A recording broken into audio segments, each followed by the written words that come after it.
Hello, everybody, and welcome to this Career Insights session with Ashley Chiasson.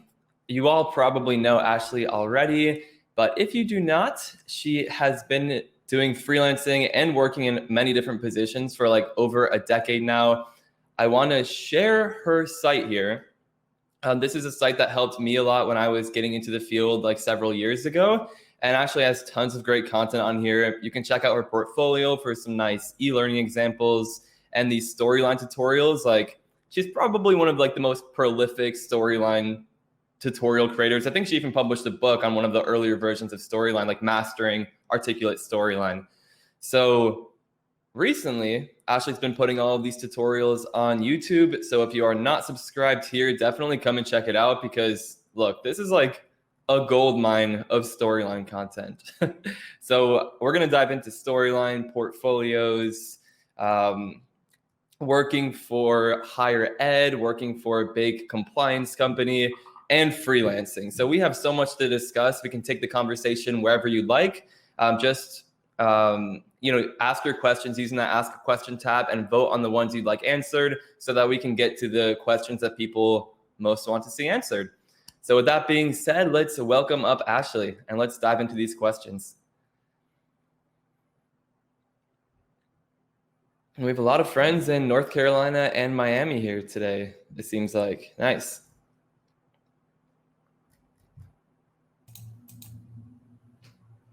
Hi, Ashley. Hi. Hello. Thanks for joining us today. I think we have some good questions here already. And if you're okay with that, how about we dive right in? Sure thing. All right. So our first question is from Alexandra. Hi, Ashley. What are 3 things that are most important to showcase in a portfolio if you're looking for corporate opportunities? So I think this kind of goes hand in hand with a question that was asked a little later on, or I'm not sure where it got upvoted, but what to include in a portfolio, or what types of things should you focus on. And I think from my perspective, it really would be about researching the types of companies that you want to work for, and seeing what they're doing, so that you can kind of structure your portfolio so that it's like something that they'd kind of be looking for, or that it's maybe a similar style, and then put your own flair on it.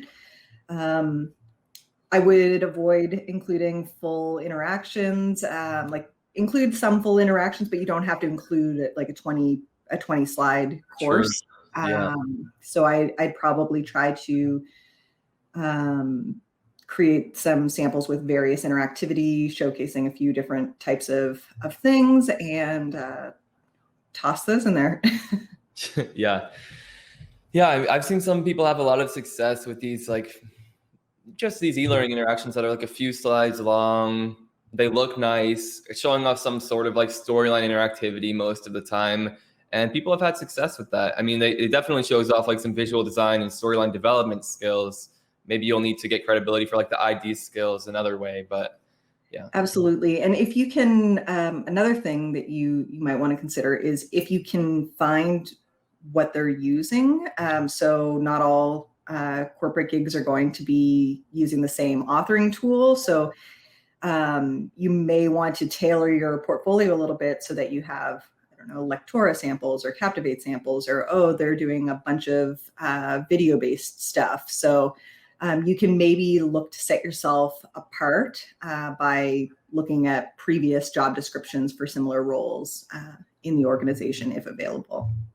Nice. I feel like we don't hear this very much. I feel like it's, you're building a portfolio, use storyline, get some stuff up. But you're saying if you have an idea of the organization you want to work at, right? Because it seems like I want to work for Apple, or I want to work for this company, study those job listings, see what it is that they're using. And if it is very clear that they're using a specific tool, actually hone in on that and show that you can use the tool that they're looking for. Yeah, for sure. And I think in that same vein, if you're looking for a job and you know that you absolutely hate working in a certain tool, like I don't enjoy working in Captivate, so my portfolio has no Captivate in it.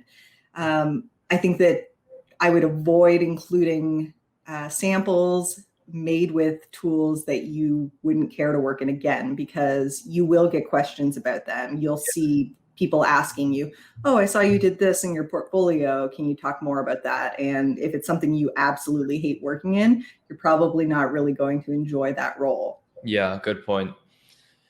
And what if you're someone who you just want to land a gig. You just want to break into the space. You don't care who the company is. You want something that will appeal to the biggest variety of companies. Do you have any suggestions about that?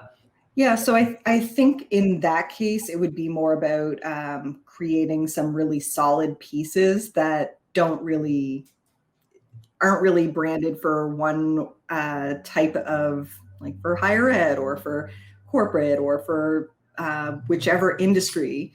I would just create some really good, solid key pieces and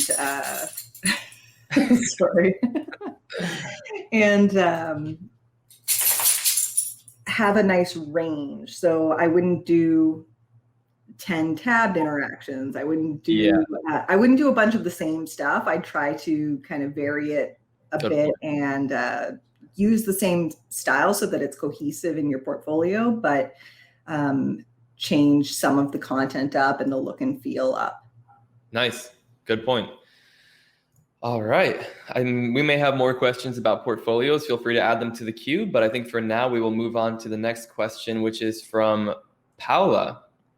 And this, we're diving right into the meat here. So this question is about pricing. Could you share a good pricing strategy for someone that is just starting out? How would you go about structuring pricing? And again, we disclaimer, we've talked about this on a few Crowdcasts before.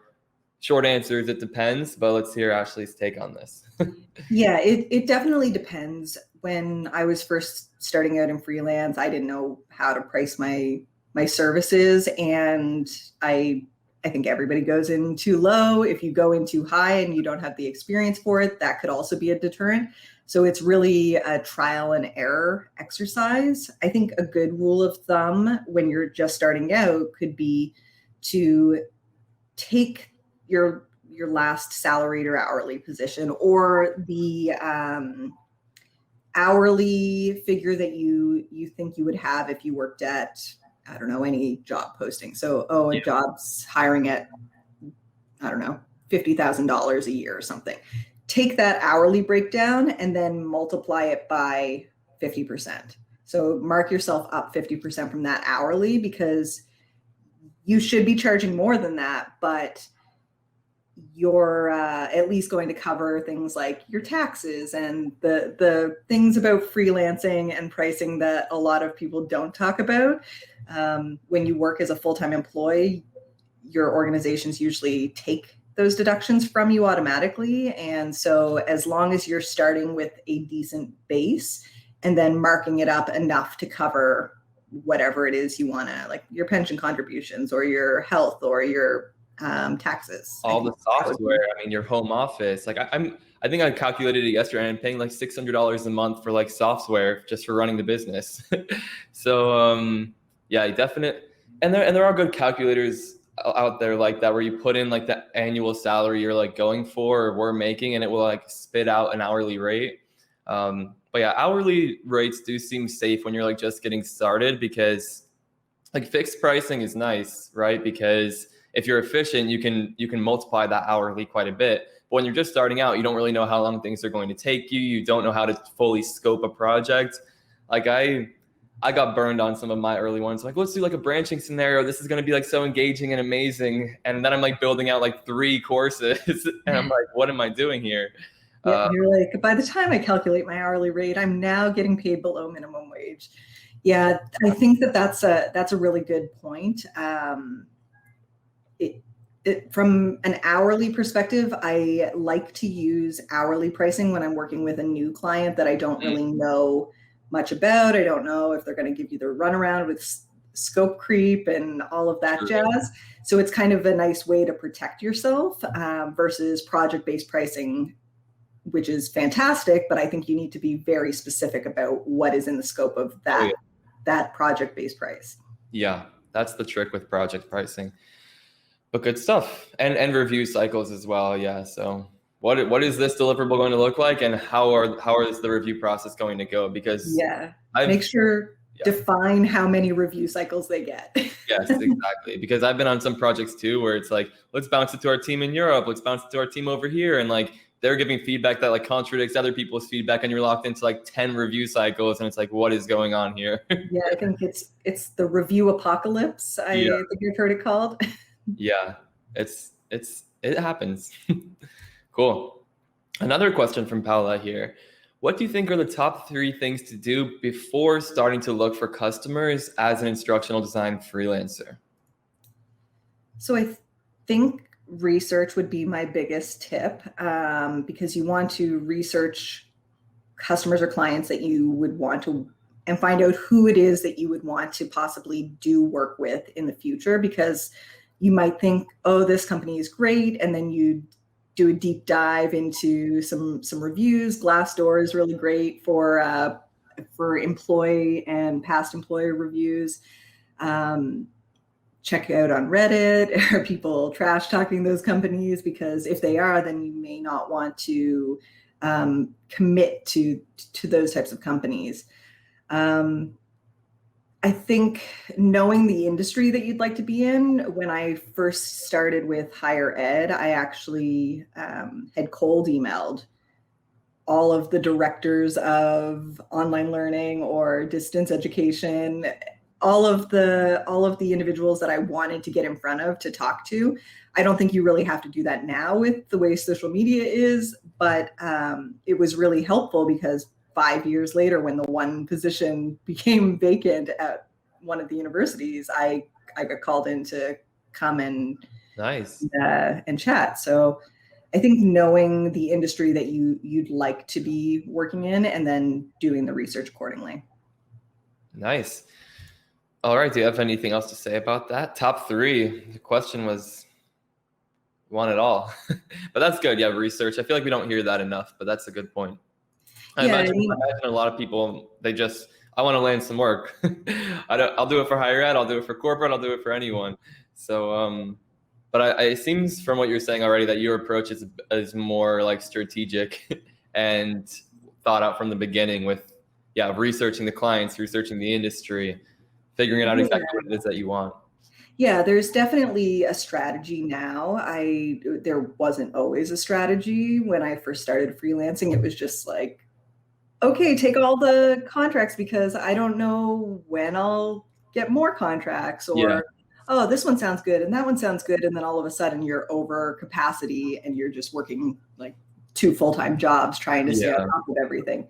So I think it is important to be strategic, because there are a lot of organizations out there that are lovely to work with, and then there's a lot that aren't. And so the big, bright, shiny lights of what you see when you see certain employers, or say big kind of Fortune 500 type names, it might seem great, but when you dig in a little deeper, you may quickly find out, as I had with higher ed, that it's not always how you think it's going to. It's what you think it is not always the reality. True. Good point. And I feel like that's one of those things where it's kind of like you got to live and learn. Like sometimes you get into a contract, it seems so amazing in the beginning, and then it's like a nightmare by the end. And then sometimes you're taking a risk, but it turns out to be this like long-term, really beneficial engagement. So yeah, freelancing is a lot of experimentation and figuring out who you like working with, what works and what doesn't. Yeah, good stuff. All right. Looks like we're getting into some software questions now. We have a question from Lindsay. Do you have any tips for getting to know a specific software, Articulate Storyline, Adobe Captivate, in order to gain hands-on experience without having to spend a lot of money? So I know you have tips about this. Yeah, I'm not certain about Captivate or some of the other authoring tools. I'm fairly confident that they all have trials that you can do a 30 or 60-day trial. Articulate has a 60-day trial of Articulate 360.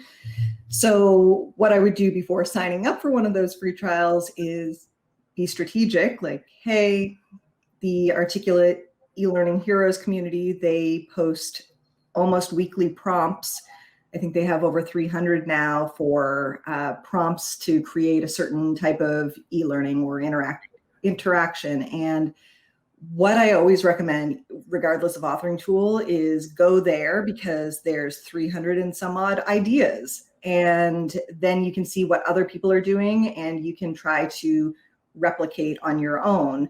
That's once you have that strategy, that's when I would sign up for the free trial so that you can kind of get the most out of that trial period. Another really great approach for learning would be like checking out YouTube. Everybody's got tutorials of some sort. So Articulate has tutorials. I have tutorials. Go on to LinkedIn Learning because if you have a membership there, you can get free tutorial or training for a variety of authoring tools. And I think it's really just to challenge yourself to kind of think outside of the task of creating your own content and like, yeah, that sucks. And we're going to make excuses for ourselves because humans just like to procrastinate. If you're not a procrastinator, big ups to you. But I think once you can get past the challenge of, hey, I have to do this thing and just go do it, you'll be all the better for it. Yeah, learning the tools was always the fun part for me. Like every class assignment I got when I was doing my master's program, I'm like, can I use Storyline for this? Yeah, I mean, just build stuff. Like if your goal is just to learn the tool, like just try building things, recreating things that you see out there. And like Ashley said, the eLearning Heroes community is great because not only do you have these nice prompts for what to create, but you can see hundreds of examples for each one of those prompts of what other people have created. You can even share your stuff there and get feedback from people with way more experience. So, yeah. Yeah, and there's one of the things that I used to do when I participated in the eLearning Heroes challenges, I would go on to like Pinterest or Dribbble or some search site where you could see what people were doing with certain types of user interfaces or, oh, I want a floating menu or whatever. Find a cool example of something and then try to build it in whatever tool you're using, because that can be really inspiring from a just from a logistics perspective of, hey, I don't know how to do this thing, so I'm going to make it my goal to, that's my muse, and I'm going to make my goal to create it and make it happen, regardless of what the functionality in whichever tool you're using is. Nice. And you're saying you don't need to just rely on what people are creating with e-learning authoring tools. You're looking beyond that. You're looking at UI designers, seeing what they're creating and saying, okay, how can I create this in my e-learning authoring tool of choice? Exactly. Nice. Good stuff. Okay. And I'm seeing some questions in the chat. Just remember to add them to that Ask a Question tab and vote on the ones you want to see answered. Okay. It seems we have a question from Chelsea here. What recommendations do you have for instructional designers trying to land their first freelance clients? I think we touched on this a little bit. Well, we touched on like what you should do before trying to land them. But yeah, this is a very popular question, popular topic. A lot of people right now are trying either have full-time jobs and are venturing out into freelancing or just trying to freelance from the start. So I think my biggest tip is to have a portfolio. Even if you don't do something like visual, like e-learning development, for example, if you are strictly an instructional designer that doesn't do development, doesn't have a goal of doing development, you still have pieces that you could put in your portfolio because you're still creating design documents, needs analyses. You're still creating storyboards. So you have assets that you're working in, and those would be the items that I would include in my portfolio so that prospective employers kind of see what you're capable of doing in the world of instructional design, and they can reach out to you and connect that way. Now, sorry, what was the rest of the question again? What would I do? What recommendations you have for IDs trying to land their first freelance clients? I think it goes back to research again. So portfolio and then research. If you don't really care which organization you're getting hired at, I think that's fine, but I would still kind of research best practices in terms of what are the cool things that's happening in a given industry, and how can I speak to those things, like, oh, if I know that, for example, compliance training is doing a ton of scenario-based stuff, maybe I should educate myself a little bit on writing scenarios or developing scenarios and include some samples of that in my portfolio. Nice. Okay. And yeah, if you're looking at these tech companies and they do a ton of like software simulations, you're saying develop some pieces like that for your portfolio. Yes, because I find that it will just position you in a more desirable place. Now, making the leap from corporate or full-time employee to freelance, that's kind of its own other beast. I would just kind of, I think what I would recommend the most for that, portfolio, and then networking. So like network your butt off. There's tons of opportunities on LinkedIn, on Twitter, in the eLearning Heroes communities to kind of build a brand for yourself and a reputation, because if people know what you're capable of doing in those communities, they're also more likely to refer projects to you when they experience overflow, or say they aren't taking on new jobs. They can kind of funnel it down to people that they know and trust. Right. Good point. Yeah, I like that you bring up the portfolio part, because that always seems to be like step number one. Like when I was first trying to start freelancing, I didn't do research. I just saw what people like you and other people I respected and followed in the industry were saying, which was create a portfolio. That's the first order of business. So I used assets I was creating from my classes and personal projects and stuff, and just put it up there. And leads started coming in, like from LinkedIn, which maybe that would be my tip there, is like optimize your LinkedIn profile, because that's like where I got all of my business at first. People would just find me via keywords, look at the portfolio, and then government leads and tech leads, and from every angle. So now I'm trying to be much more strategic, but it was good for getting started, because there's so much work. If you're working hourly at like the market hourly rate, there is like so much work out there to be done, it seems like, as a freelancer. Yeah, and I think in the same vein as networking and LinkedIn, staying active on those social media platforms and active in your industry, because when I'm looking at people to hire, and I'm thinking, oh, I'm not really sure who this person is, and I know I'm not the only one that's nosy, so I go to LinkedIn, I check them out, and one of the things I like seeing is when people are engaging with the learning and development community. So they're not just kind of operating in a silo, not unwilling to enhance their own professional development. It kind of shows initiative.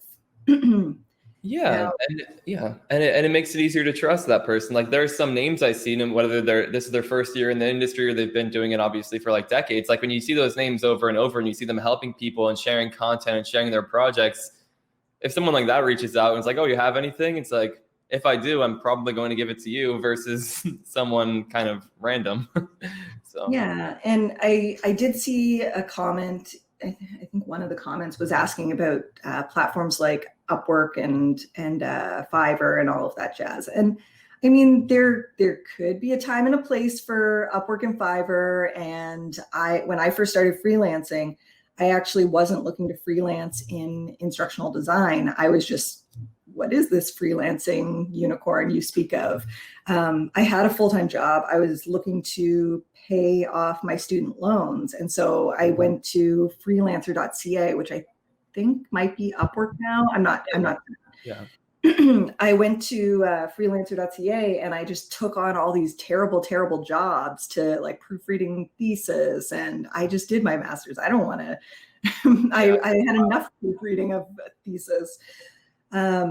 So I took a bunch of really crummy jobs and definitely was not paid my worth at all, even as a proofreader or editor. So I took these crummy jobs, kind of paid off my student debt, and then I vowed off freelancing. I was like, I'm never doing that again. That was a horrible experience. And then about a year later, I kind of said, you know what? I think strategically, there has to be companies out there that are looking for e-learning contractors or instructional design contractors. And then I got off of those kind of those bid sites, because you're really bidding against like the winning bids are usually going to be the lowest prices. It's not necessarily all about quality there. So, and it is kind of hard to build your ranking up on those sites as well. Yeah, and on top of that, they take like a big chunk of your earnings. Yeah, like 10% or whatever commission they're taking for running the platform and kind of giving you the ability to hunt for your own gigs. Yeah, and just to give another little piece of perspective on that, a lot of people might have heard me say this before, but I landed like one of my very first paid projects on Upwork because it seemed like the natural place to start. It's like, oh, all these people are looking for work here. I was like bidding on projects, and yeah, I got this like $200 like little micro learning project, but I used it in my portfolio. And then the next client was like, oh, do you have any paid work in your portfolio? And I was like, yeah, that thing. It was for an actual client. So it kind of did feel like a nice little stepping stone. But yeah, I wouldn't really recommend building your business on Upwork. I think there are very few people who make a lot of money on there, but it's like 1% of the projects are probably actually viable. Yeah, and I think that's like when I say that there's a time and a place for the working on bid sites, I think that that's a really great example. And not everyone that you work with, regardless of where you're getting the job, is willing to allow you to put a portfolio piece or put their work in your portfolio. So if you are going to be working for something that you know you're being underpaid for, that's fine, but I would just be upfront about it and say, hey, I'll do this project, but I'd like to use this or a piece of this in my portfolio. Oh yeah, good point. Great. Okay, I think we answered that very thoroughly. Okay, this is a good question for you especially. So this is from Rosina. Please highlight the role of instructional designers in the higher education sector. Is it important to learn more about the learning management systems than the authoring tools if you're seeking a career in higher ed instructional design? So for me, I'm not sure if it's going to be a just uniquely Canadian perspective, but hi, I'm from Canada, and I'm not even sure if it's nationwide, but in our province, what I didn't know about working in higher ed was that you're bound by faculty collective agreements in most cases. And so my big excitement about getting a job in higher ed was, I'm so excited, like I can convert all of these courses to like online ed and will increase accessibility. It'll be fantastic for students that like physically can't come to campus. This will be so great. And then what I found out was that, yes, I can do that, but it has to be done within the box of the faculty collective agreement. And what I mean by that is that a faculty member has to come and either say that they would like to develop a course online, or they're voluntold that they have to develop a course online. And those would be the individuals that I would consult with. It wasn't just, hey, we need some more sociology courses. Let's go figure that out. And so it was very different than what I thought it would be. And I did no development because as part of that faculty collective agreement, we weren't legally allowed to be developing. We would help faculty members out, but they had to physically be the one to develop the actual content and put it online. And then we just kind of audited. So from my experience, higher ed was really about working in all of those other themes of instructional design. So the analysis, the design, not the development, but the implementation and the evaluation for when we had to do the next year's run of the same course. So it was very much about guiding faculty and helping people, helping people that weren't quite sure how to translate their face-to-face courses and content to online and trying to bridge the gap there. So I didn't really work in any development tool other than the LMS every now and again for us. And I would say that it was more heavy on the instructional design theory and educational principles. Nice. I think that echoes a lot of what I've heard about things stateside as well. And we're getting some confirmations in the chat. Dale seems to resonate with that too. So good call out. So to answer that question, it sounds like the development jobs aren't super important for if you're trying to be an instructional designer in higher ed. And what I have heard, maybe you can comment on this, is that education, it does become more important when compared to like corporate instructional design. Yes, I think for me, government and higher ed were the two industries that valued my formal education the most out of any of the roles that I had. Whereas my current employer loves me very much, and I'm not sure if they know what my 2 degrees are in. Yeah. Nice. Cool. Good perspective. Okay, let's see. We have a question from Anita. So do you think that opportunities for full-time remote work within the instructional design space will increase going forward, or will companies still require designers to work from the office? Have you seen any particular trend since the pandemic? Yes, I have seen way more of a trend and more companies being receptive to remote work. I feel like when I was first freelancing in Canada, finding anyone who would be willing to hire you remotely if you lived, I don't know, outside of any of the larger provinces was like a mythical creature. It was Wow. it was like a unicorn sighting. It just never happened. Everybody wanted you to at least have be able to have your bum in a seat somewhere so that they, I don't know, could maybe measure your productivity or what have you. Now technology has really allowed us to work remotely with great ease. It's not as hard as it once was. And I feel like with the pandemic, it's shown a lot of employers who ordinarily would have a lot of bums in seats that they really don't need to have be paying high rates for office spaces and I think there's also something to be said with the infrastructure that's required for a giant cubicle farm in an office space. Now, if you can allow remote workers and invest in the technology to allow the work to get done properly, then all of your staff can really be remote.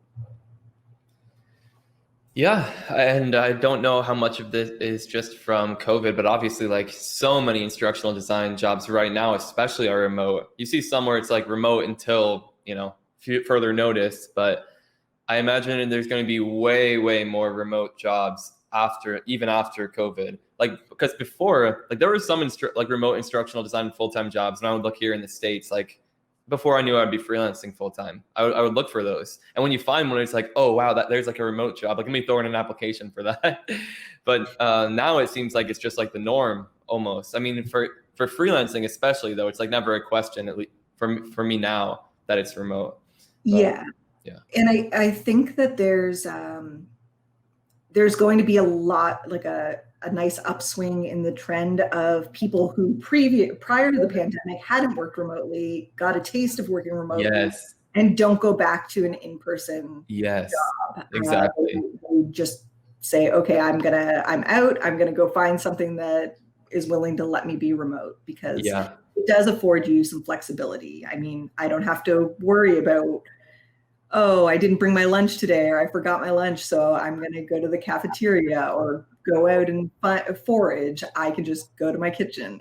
Yeah, for sure. I think there's going to be a lot of pressures on companies to offer that option if they want to be competitive, at least attracting applicants. But okay, let me see. I'm going to scroll down here. Everyone, upvote the questions you want answered. We have like so many questions here, but not a ton of upvotes. So we're going to have to be just working our way down the list. All right, this next question is from Nick. What's the most challenging thing for Ashley while designing a compliance e-learning course? So for us, it's really, so I work for a company called Treliant, and we do what we lovingly refer to as binge-worthy compliance training. So our whole shtick is to take what's popular in popular media, like the concept of news and broadcast and streaming, and bring those to a compliance training course, so that all of a sudden taking a 2-hour mandated preventing discrimination and harassment training doesn't make it feel like you've been sitting there taking 2 hours of mandatory training. So I think the challenge at Treliant is really about finding that balance of entertainment, engagement, and compliance. Nice. Wow. I want to see some of that. I'm sure a lot of people do. Because when you think of compliance training, you don't really think of binge worthy. So that's interesting. Yeah, it's always nice when we were allowed to travel and I'd hit the border, the border service agents, and they'd ask why you were there and what you do for a living. And I tell them, and they'd be like, I don't understand what you're talking about. What is an instructional designer? And I'd say, well, you probably have to take like recertifications and mandatory e-learning for your job. And they'd be like, they're like, oh, get out. You're not coming in. And then you're like, all right, well, I make that suck less. So that's my job. And then it's okay. Oh yeah, that's okay. Yeah, that's a good selling point. Yeah. You go wherever you want to go, stamp. True. Yeah. With that angle, yeah, come on in. Nice. So what's the most challenging aspect of that? I think was the question. Did we get to that? Yeah, so I think the most challenging aspect really is trying to find that balance of engagement with compliance. Yeah. Because engagement doesn't mean like having the learner do all the things. For us, we do have interactivity within our courses, but we also shoot host intro. We have talking heads where they are introing and outroing certain topics.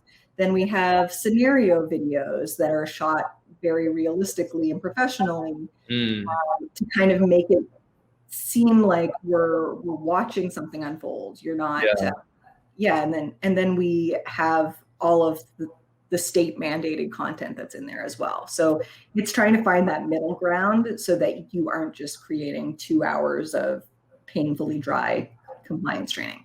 Yeah. Cool. Good answer. Okay. Since the another question from Rosina here. Since the inception of online schools for K through 12, do you think instructional design as a career will grow in the K through 12 sector too? I'm guessing, I don't think you have any particular expertise in K through 12, but I guess I hope so. And I really say that because when I was teaching, so I taught Masters of Education students instructional design, and it was kind of a special topic. So it was the course that I would get students who were nearing the end of their curriculum, their Masters of Ed in Curriculum Studies. So these were students who, most of them were K to 12 teachers. And I really hope that there is an uptick in K to 12 hiring instructional designers, because I think it's needed. For sure. Curriculum developers for sure often have experience in instructional design, but I think for K to 12, it's more about teaching to the curriculum. And so it's kind of like the students are the bank and you're making deposits. It's that type of thought pattern. And I don't see as good instructional design happening in K to 12, just from what I've seen. I'm sure that there are K to 12 institutions that are doing a fantastic job. True. But I really hope so, because I think those students in that demographic really need more scaffolding than they need a better foundation than just saying, okay, university student, you're going to take your course online. Like, they have a lot less motivation than older students. Yeah. And even just like, I mean, I know in Florida, not that Florida is like a paragon for public education or anything, but like we were, there are like the state objectives, and then like everyone's supposed to base like their curriculum and like lessons off of that. But like in our in like the master's program and stuff, we're like looking at objectives from that, and it's like examples of what not to do. So I'm like, they should invest in like instructional designers, like especially if everything needs to follow from these objectives. When you have objectives like understand World War II and stuff like that, it's like, what does this even mean? Yeah, it's like, how are you measuring understanding, Yeah, and that every student in your classroom is actually understanding World War II? And yeah, it's a little yeah, I mean, I know that the provinces all have curriculum developers, but I don't really think it's been a high priority yeah, anywhere that I can think of to hire instructional designers to develop K to 12. yeah. I agree. That's something I noticed early on too. I'm like, yeah, it seems you don't really see many instructional designers that work in the K through 12 space, but it seemed like, yeah, it's just a gap that I guess obviously a big part of that gap is probably because of funding.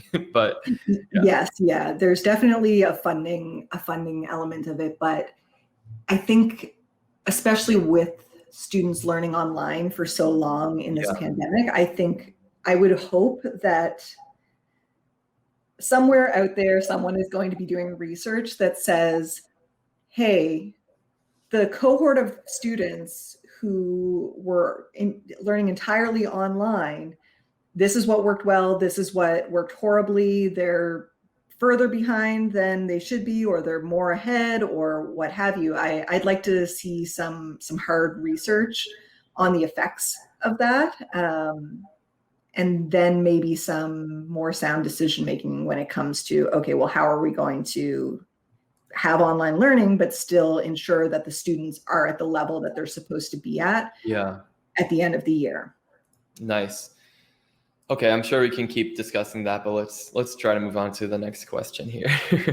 Good questions though. So a question from Heather: what are your top 3 suggestions for creating a 90-second elevator pitch for a freelance instructional designer to use while networking? Okay. Do you Oh have an gosh. elevator pitch? I don't have an elevator pitch because I'm so incredibly awkward in person that I'm just hoping that the awkwardness doesn't bleed into every single thing. I feel like I just Excuse exude me. it. 90 And seconds, please. yeah, so I don't really have a pitch. I did do Demo Fest a couple of times at a few different conferences, and I found that really outside of my comfort zone of, hey, I actually have to pitch to get votes, and I'm Wow. not much of a salesperson. So I think I don't really have a 90-second pitch, but my recommendations would be get business cards and give them to everyone that you meet or shake hands with, because a lot of people don't have business cards, and then you're wondering like, oh yeah, I thought I met Heather once. I don't really know where she's working or what she's up to, but yeah, so at least have a business card so you can shove that in someone's hand. Nice. Yeah, I don't have an elevator pitch either, so I'm not sure I can contribute anything to that question either, but nice. Okay, let me scroll through here. The questions aren't being sorted for me by upvotes, but I think we can get to several more. Here's one with 7 upvotes from Vicky. Vicky knows that you're a storyline expert, but how do you step outside of e-learning as an instructional design solution for your client? Do you lean on any other products? Do you often build ILT materials, like instructor-led training materials, or job aids? I don't really have to build many job aids currently, but I have, and e-learning isn't always the answer. So there's, I don't know, if you wanted to teach someone how to turn on the projector in a conference room, you don't need e-learning for that. All you need is a job aid, probably beside the projector, that tells the person how to turn it on. So I think that yeah, e-learning isn't always the answer, and you can get by with creating more, I guess, I don't know, like text-based materials, things that don't need to be interactive, like facilitator guides or job aids, or maybe it's an answer key to an assessment bank. Nice. And six still beat me to it. Apply the Kathy Moore method in determining what type of training is needed. Yeah, that's a good approachable way to start thinking beyond e-learning and think, what do these people actually need to accomplish the goal at hand? And Kathy Moore talks a lot about job aids in there. So yeah, you could definitely make a decision tree so put the goal up here and the task, and then do I need e-learning? Yes or no? Kind of follow your funnels on the decision tree.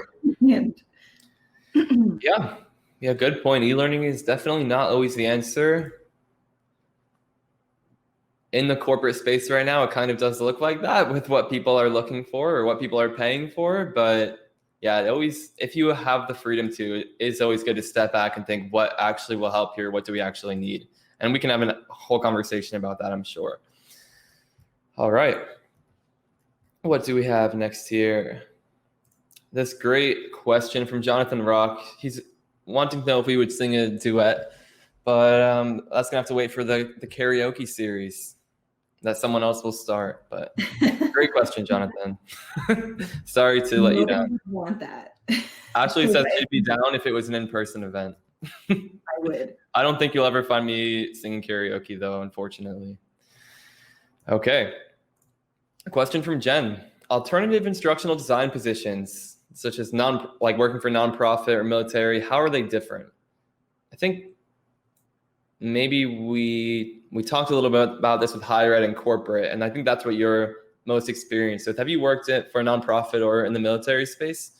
So I actually started working in instructional design in the military space. Nice. I worked for a defense contractor, and we did all of the e-learning for the Air Force's helicopters. So very riveting content. Oh yeah. I do think that it's a little bit different, because while military can often afford to do some really cool things, like we did some stuff with gesture-based learning, we did some really cool augmented reality stuff. At the end of the day, the bread and butter of e-learning in the military space was animated flow charts and very practical, training aids, where you could maybe go into the rotor blade in the field of this aircraft needs to be fixed. Oh, I can go to my job aid, watch a demo perform of how to do this, and know how to do this task that I might not have to do very often.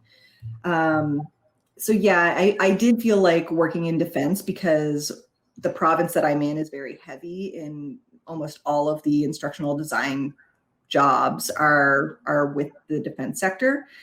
And I did kind of find it like a very small box to be in. There wasn't a lot of room for creativity or doing things differently, because you really had to follow the specs of kind of operating guides. And it was very, I guess it was a kind of a more stringent world than I wanted to be a part of for the long term. I see. And now you're in compliance. but it does seem like you get to have some fun with it. Yeah, we do really creative things for compliance, which is nice. It's a nice kind of trade-off from just going through, with the military, we would get a 400-page operating manual and say, okay, build e-learning from this very dry textbook. Yeah. And like I said, some of it's really cool and you get to do some really neat things, but most of the time it was a little bit drier for me. Nice. Good answer. And then Paula asked about Fiverr, Upwork, etc. We answered that question earlier, so we'll mark that one as answered. Alice is asking about how you would navigate a career transition into educational technology or instructional design. If you were making the jump now, enrolled in a master's program, what practical steps do you take to break into the field? I feel like I might guess your answer, but yeah. Yeah, I think for me, it would be kind of creating a portfolio by using tools and playing with them, but kind of a trial and error type situation. If you want to do multimedia development and you're going to be doing a lot, like you'd like to be doing a lot of video-based stuff, maybe start producing small little teaser videos so that you can show a prospective employer what you're capable of doing, or work in one of the tools and create some samples and just get your kind of feet under you that way. Because when I started working in instructional design, I was unemployed and I had just graduated from my undergrad, and my girlfriend said, hey, I work as this thing called an instructional designer and we need warm bodies, and I think you're kind of smart, you could do this. And so interviewed, got the job. And before that, I had never touched an e-learning authoring tool. And so I think it's really just about being proactive about your own professional development, doing things on your own, watching videos, demos, taking the training sessions offered online or face-to-face or whatever you're doing, and just kind of be a sponge and absorb all of the PD that you can. Yeah, it's definitely overwhelming in the beginning. You like need to learn the theory, the tools, like the language of the field and all of that. But I feel like what most people say when they are making this transition, it's like month by month, they like don't recognize where they were a month before, just because there is so much to learn, so much to absorb, that like 6 months down the line, you're like, wow, I'm actually in this now. Like I actually know what's going on. Whereas in the beginning, it's like, how am I ever going to like understand all of this? So yeah, because there's so many people out there that are just sharing like so much and making it easier by the day for new people to break into the field. So good stuff. All right, I think we can get to another couple of questions. Katie asked if you have any instructional design certification recommendations. I think we get this question a lot. Did you do I don't think you did a certificate. You did a master's program. Yes, I did my master's of ed in post-secondary studies, but I think we had one course on instructional design. Oh, wow. So it was really just on the job learning for me for ID and e-learning development. I did take an online teaching certificate through the Online Learning Consortium, just because that was one of the approved opportunities at the university that I worked at. But yeah, other than that, I don't have any ATD certifications or any others. Yeah, me neither. So I can't comment on that either. But I think the general advice with that is your portfolio and the quality of work that you're presenting are going to go further than a certificate. And yeah, a master's degree is like much more important in government and higher ed. And I don't think the certificate would hold the same weight in those spaces. So. For sure, yes. The government and higher ed definitely value education more so, and formal education in particular. Right. Corporate or any other industry, I think it's a toss-up whether your potential employer would even like care that it's there. Right. But I guess the one benefit of doing something like that, if you're taking like these like foundational like instructional design classes, I guess it could help you get your wrap your head around like the full scope of like the instructional design process and just like get a formal introduction to like the language. But as far as specific program recommendations, I do not have any. Yeah, I mean, ATD, I've only heard good things about their certificate programs, but yeah, I also think that there's a University of Wisconsin-Madison, I want to say, that has a decent program, and Oregon State University, I know, also has something. Nice. Okay. Let's move on to this question from Susan. So Susan is new to instructional design, and she's asking, how are content creators and instructional designers different? Considering the ADDIE process, content development seems to take up a lot of time. Just the needs assessment and analysis seem to require a lot of time and different skills compared to content creation. So yeah, I mean, do you have any thoughts about that?